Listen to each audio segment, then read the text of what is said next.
आप देख रहे हैं स्टार न्यूज टेलीविजन। आज पूरे मुल्क में हिंदी पत्रकारिता दिवस मनाया जा रहा है। देश के उन तमाम मीडिया रिपोर्टर्स और मीडिया हाउसेस को सलाम जो दिन रात मेहनत करके हम तक सच्ची और सही खबर पहुंचाते हैं। आज ही के दिन यानी 23 मई 1826 को हिंदी जबान का पहला न्यूज़पेपर शुरू हुआ था। उस अखबार का नाम था यूडेंट मर्चेंट।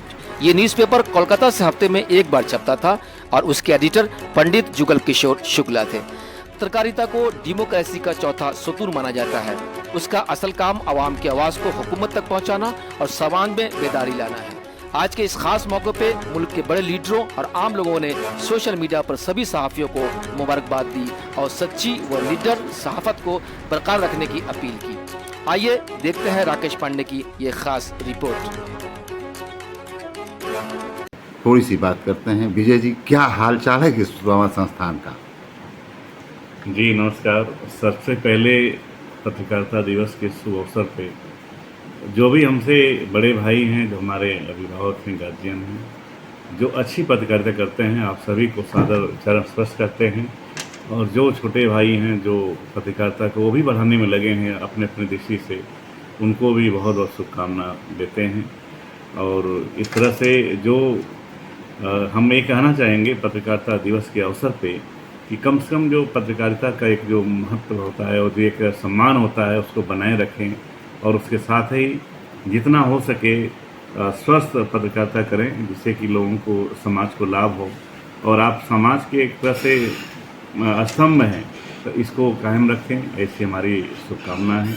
आप सभी को एक बार पुनः सादर प्रणाम करते हैं। जय हिंद, जय भारत, जय पत्रकारिता दिवस। जी जी। आपको क्या महसूस हो रहा है? क्या उद्देश्य है आपका? नहीं, शिक्षा के बाद सीधे किसी चिकित्सा व्यक्ति का एक तरह से जो जीवन का उद्देश्य होता है, तो हम तो यही मानते हैं कि उसको ये सोचना चाहिए कि हमसे मतलब कि दूसरे लोग कितने प्रसन्नचित रहते हैं और कितने को हम लाभ दे सकते हैं और कितने लोग इससे इस उम्मीद से मतलब कि जुड़े रहते हैं कि नहीं, मतलब उनका एक तरह से रहने पे भलाई होगी। तो अगर हम एक दूसरे को अगर मतलब मदद कर पाएँ तो यही जीवन सार्थक होता है। नहीं तो बहुत लोग हैं जिससे कि बहुत पैसे होते हैं, कोई जानता भी नहीं है और चले भी जाते हैं और एक तरह से किसी के लिए काम नहीं आ पाते हैं। लेकिन जिससे कुछ ऐसा सबको करना चाहिए कि एक दूसरे की मदद होती रहे। इसी दृष्टि से यहाँ हम लोग चिकित्सा में भी और शिक्षा में भी दोनों में मतलब कि बहुत ही अच्छा काम हो गया और अच्छे संख्या में आज लगभग 10,000 बच्चे हायर एजुकेशन में पढ़ रहे हैं। और उसमें अब कितने मतलब फ्री में पढ़ते हैं और कितने मतलब कि जो नहीं पढ़ने वाले हैं वो भी पढ़ लेते हैं। और सबसे अच्छा है कि एक साथ पढ़ते हैं, चाहे कोई गरीब का बच्चा हो चाहे अमीर का है। मतलब कि एक तरह से कोई आप महसूस नहीं कर सकते, हम लोग ऐसा फील नहीं होने देते हैं। और यही वजह है कि बहुत सारे अधिकारी जो बन के यहाँ से निकले हैं, बहुत गरीब बच्चे निकल के गए हैं जो आज किसी भी स्थिति परिस्थिति में सब लोग साथ खड़े रहते हैं। तो यही कारण है और हम भी उनसे कहते हैं कि आप आगे जाइए तो इसी तरह मदद करिए, जिससे कि स्वस्थ समाज का एक अच्छा निर्माण हो और सामाजिक एक जो समझता है वो बनी रहे। और यही कारण है कि आप देखे होंगे हम लोग तो चुनाव कोई लड़ने का उद्देश्य तो नहीं था, लेकिन चुनाव वहाँ पे लड़ा गया। और देखिए सर्व समाज में मतलब कि कोई ऐसा समाज नहीं है कि जिसका मतदान मतलब कि 100% तो नहीं लेकिन 99% हुआ है।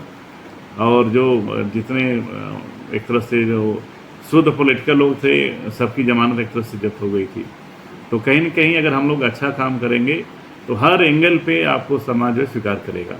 अगर सही नहीं करेंगे तो ऑटोमेटिक आपकी स्वीकारता नहीं हो सकती, चाहे जिस दिशा में, चाहे जिस दशा स्थिति कालखंड में काम हो, कोई फर्क नहीं पड़ता है। इसलिए हमें अपना उद्देश्य इसको क्लियर करके चलना होता है, तभी जो है कि हम स्वस्थ समाज की स्थापना कर सकते हैं। जय हिंद, जय भारत।